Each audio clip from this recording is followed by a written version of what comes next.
the effort was the only thing that I'm not aware of anything else but that at that time.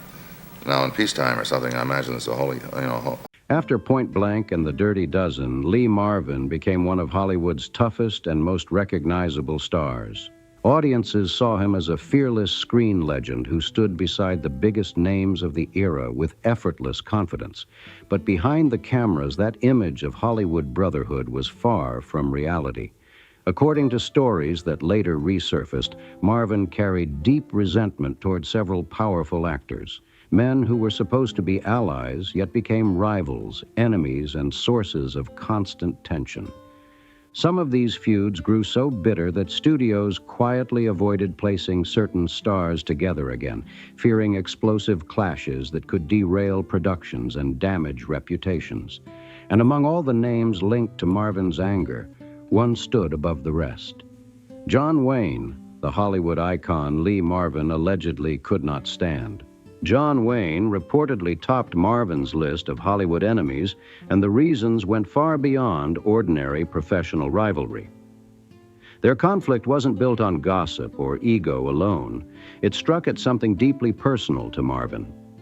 Maybe I read the wrong dictionary, but I thought that a liberal was a man who would listen to everybody's point of view and then make up his mind what he was going to do. The friction reportedly began during the filming of The Comancheros in 1961. Wayne, already established as America's larger-than-life Western hero, was speaking confidently to reporters about portraying courage and embodying the American fighting spirit. To many people, it sounded like another polished Wayne interview. But Marvin saw something different. Having served in the Pacific during World War II and suffered real combat wounds, Marvin viewed discussions of war and patriotism through a very different lens. According to accounts that circulated later, Marvin overheard Wayne's remarks and confronted him directly in front of reporters. "You didn't fight," Marvin reportedly said. "Don't talk like you did." The atmosphere changed instantly. Reporters froze. Crew members looked away. Wayne, a man rarely challenged in public, reportedly had no immediate response. For a moment, Hollywood's strongest cowboy had been publicly questioned by someone who had actually faced enemy fire. Wayne eventually ended the interview and walked away, but those present claimed the tension lingered long after the cameras stopped rolling. And that confrontation was only the beginning. Behind the scenes, the relationship reportedly became even colder. During filming, Wayne allegedly tried offering Marvin advice on how to carry and handle a rifle properly for the screen. To many actors, such guidance from Wayne would have been an honor. But Marvin allegedly took it as an insult. He reportedly brushed Wayne off with a cutting response that left nearby crew stunned. "I learned mine at Saipan," Marvin said loudly. "Where were you?" The words landed hard. Marvin's military knowledge had come from real battlefields and real wounds. Wayne's expertise, in Marvin's eyes, came from scripts, sets, and studio choreography. According to crew recollections, Wayne avoided prolonged interaction with Marvin afterward, and the atmosphere between them became noticeably strained. But the rivalry reportedly reached a far more serious level in 1965. I think opening doors and tipping your hat to ladies is probably a thing of the past. Stories later circulated that Wayne attempted to influence studio executives against Marvin during discussions surrounding a Western project, allegedly suggesting Marvin did not represent the kind of American values audiences expected from a leading man. Whether fully accurate or partially exaggerated over time, Marvin reportedly believed Wayne was trying to undermine his opportunities, and that pushed him over the edge. "He acts like a patriot," Marvin allegedly told colleagues, "but lives like a coward." To Marvin, this was never merely about personalities. He reportedly viewed Wayne's public speeches and patriotic image as painful reminders of sacrifices made by soldiers who never returned home. In his mind, the divide between Hollywood heroism and real combat could not be ignored. Their hostility became legendary, and when Wayne died in 1979, Marvin was reportedly asked whether he wished to send condolences. His alleged response was brief and brutal. "I honor soldiers," he said. He played one. Whether every quote survived history perfectly or grew sharper with retelling, one thing remained clear. Lee Marvin's resentment toward John Wayne was said to be intense, deeply personal, and nearly impossible to repair. Frank Sinatra, the powerful star who pushed Marvin to his limit. Lee Marvin had little patience for Hollywood royalty, and few figures represented untouchable celebrity status more than Frank Sinatra. The problem, according to Marvin, was not Sinatra's fame. It was the attitude that often came with it. Sinatra had a reputation for commanding rooms the moment he entered them. His influence was enormous, his temper widely discussed, and his confidence sometimes crossed into intimidation. Marvin reportedly saw this behavior up close and hated every second of it. According to stories from the era, Marvin once watched Sinatra arrive late to a set while still expecting everyone around him to adjust to his schedule. Until he once said several things to me in person. And I reached the boiling point, and it was all over.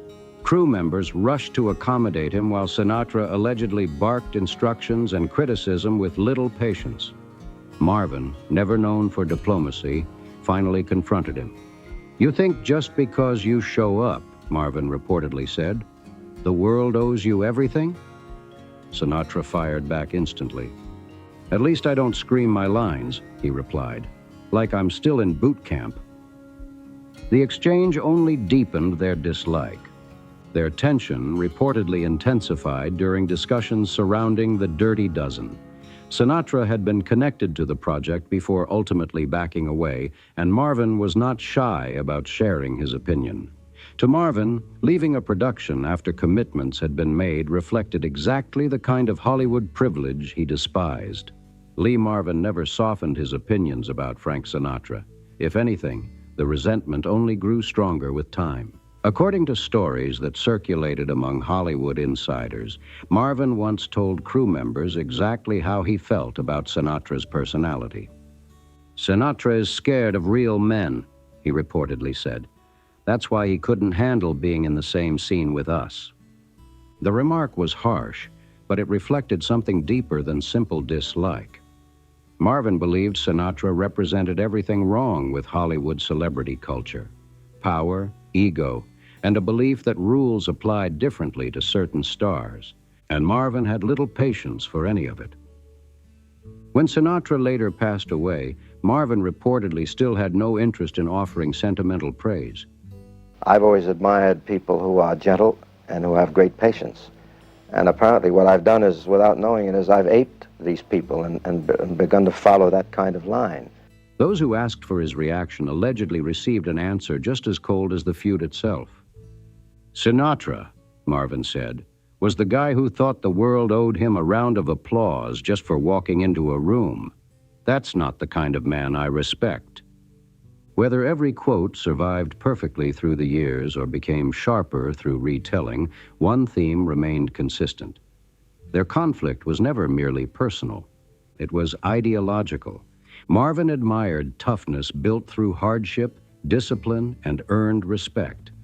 Sinatra, in Marvin's eyes, carried himself like a king, expecting loyalty without question. And Sinatra, meanwhile, reportedly never understood why Marvin refused to admire him the way so many others did. This was not a playful rivalry. It was mutual disdain. Charles Bronson, the silent star who drove Lee Marvin crazy. Charles Bronson had built his image around toughness and mystery. Audiences loved his quiet intensity and stone-faced confidence. But to Lee Marvin, that silence was not strength, it was distance. Marvin reportedly could not stand Bronson's reserved nature, his cold demeanor, or his refusal to engage socially with cast and crew. Yeah. Now, there was a boy living a tough life. Even though he had a great deal No of money. scars, nothing, but they're there, you know. Yeah. That's a tough life as well. Where Marvin was loud, direct, and fiercely present, Bronson remained guarded and withdrawn. Their tension reportedly became most visible during work connected to the Magnificent Seven era, when both actors carried reputations as rugged screen tough guys. But off camera, they could not have been more different. Marvin enjoyed conversation, confrontation, and making his presence impossible to ignore. Bronson preferred isolation. He often kept to himself, speaking little and avoiding unnecessary interaction. Some cast members allegedly wondered whether Bronson even wanted to be there. Marvin noticed it immediately. After filming one especially tense scene, Marvin reportedly turned toward another actor and delivered a brutal assessment. "It's like working with a wall," he said, "and the wall has more personality." The comment spread quickly, and according to people on set, Marvin was not joking. Bronson's quiet, brooding personality made collaboration difficult from Marvin's perspective. To Marvin, acting was not meant to be isolated performance. It was shared energy, chemistry, and connection between performers. Bronson's emotional distance frustrated him. He reportedly viewed Bronson as someone who wore toughness like armor but avoided the vulnerability required to truly connect with fellow actors. What audiences saw as mysterious charisma, Marvin interpreted as emotional detachment. The tension became increasingly visible. Crew members later recalled Marvin making sarcastic remarks about Bronson's silence throughout production. At times, the comments sounded humorous, but underneath them sat genuine irritation. In one interview, Marvin reportedly delivered another cutting jab. "Bronson's great in a fight scene," he said, "but I'd rather go to war with someone who actually talks to me." That line perfectly captured the divide between them. Their problems were not simply about personality clashes or acting methods. To Marvin, the issue came down to respect for the craft itself. He believed real performers owed something to the people sharing the screen with them. Bronson's reluctance to engage felt, to Marvin, less like professionalism and more like indifference, and that left a lasting bitterness between the two men. Robert Mitchum, the effortless legend who tested Marvin's patience. If there was one actor who could irritate Lee Marvin almost instantly, it was Robert Mitchum. Mitchum carried himself with effortless cool. He moved through Hollywood with a laid-back confidence that audiences adored. But to Marvin, that same attitude looked dangerously close to laziness, and he hated it. Marvin reportedly despised Mitchum's casual approach from the moment he first watched him drift onto a set, looking half awake, barely concerned with schedules, preparation, or discipline. Their clash reportedly exploded during a late-night shoot in the early 1960s. Mitchum allegedly arrived smelling of bourbon, eyes heavy, script barely studied. Crew members prepared equipment while Marvin watched, growing increasingly frustrated as Mitchum missed cue after cue. 3 mistakes in a row finally pushed him over the edge. Marvin reportedly stepped forward and confronted him directly. "Are you planning to act tonight?" he snapped, "or sleep through the whole damn film?" Mitchum, unfazed as always, reportedly answered with a smirk. "Relax, kid," he said. "The camera loves me either way." That response infuriated Marvin, not simply because it sounded arrogant, but because Mitchum genuinely believed it. And the truth was, Mitchum often proved himself right. His effortless screen presence allowed him to succeed with an ease that Marvin, who valued discipline and total commitment, found almost offensive. To Marvin, acting demanded preparation, professionalism, and respect for everyone involved. But Mitchum seemed to play by entirely different rules. And according to crew members, they witnessed that collision of philosophies again and again. Crew members said the difference between Lee Marvin and Robert Mitchum could be seen in a single glance. Mitchum would reportedly lean against a wall, cigarette hanging from his lips, barely rehearsing and looking completely relaxed. Across the room stood Marvin, pacing back and forth, running lines over and over like a soldier preparing for combat. To Marvin, acting was work, serious work, and every scene demanded disciplined preparation and total commitment. That was why Mitchum's effortless style irritated him so deeply. Marvin reportedly viewed it as disrespect, not just toward fellow actors, but toward the entire craft itself.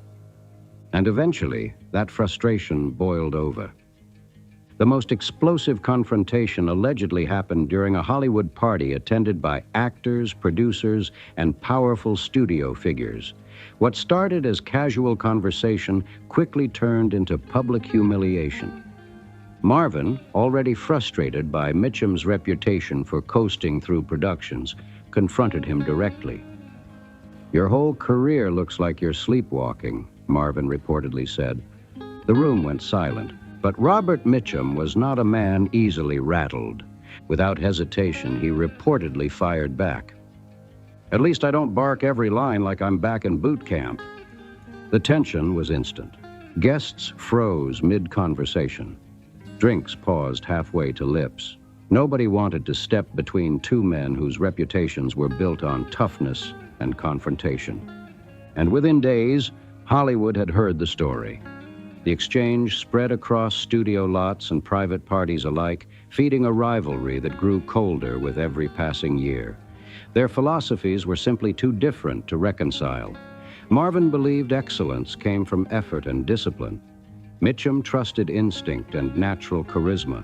Neither respected the other's approach.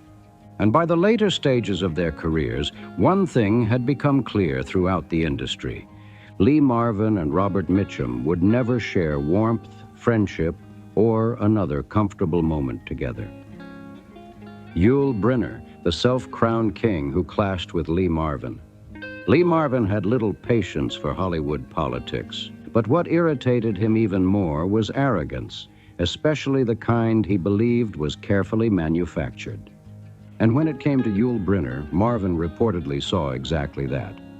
Brynner carried himself with commanding confidence. His shaved head, powerful voice, and regal screen presence made him unforgettable to audiences. But according to stories surrounding their relationship, Marvin believed Brynner's commanding image did not stop when the cameras did. It became part of everyday life. Their friction reportedly began during work connected to The Magnificent Seven in 1960. Brynner, already famous for his commanding performances and king-like screen persona, reportedly wanted tight control over his image and scenes.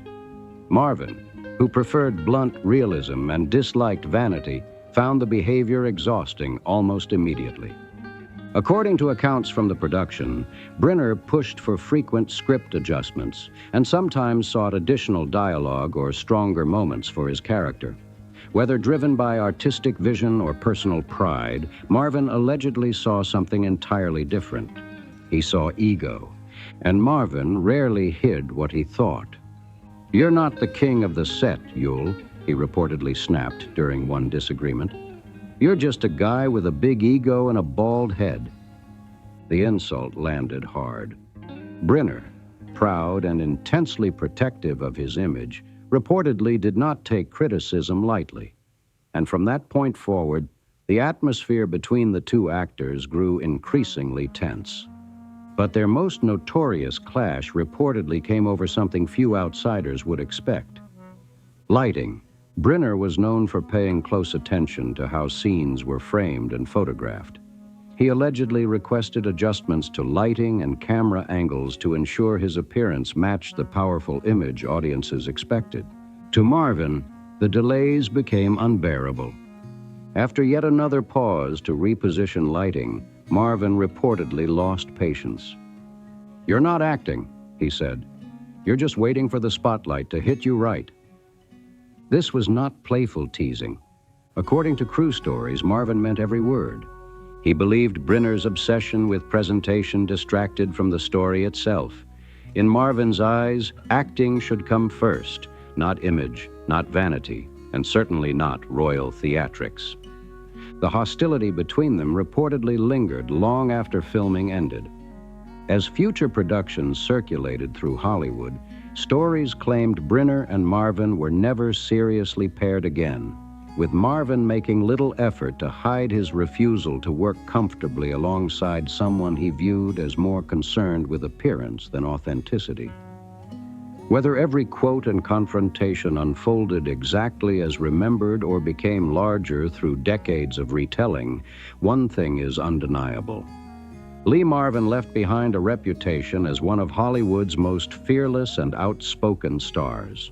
A man who rarely softened his opinions and never pretended to like people he didn't respect.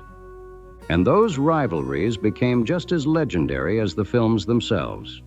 So now we want to hear from you. Which name on Lee Marvin's alleged hate list shocked you the most? Was it John Wayne, Frank Sinatra, Charles Bronson, Robert Mitchum, or Yul Brynner? Tell us your thoughts down in the comments below. And if you enjoyed uncovering these hidden Hollywood feuds, make sure to like this video, subscribe to the channel, and turn on notifications so you never miss another untold story from Hollywood's golden age. Thanks for watching, and we'll see you in the next video.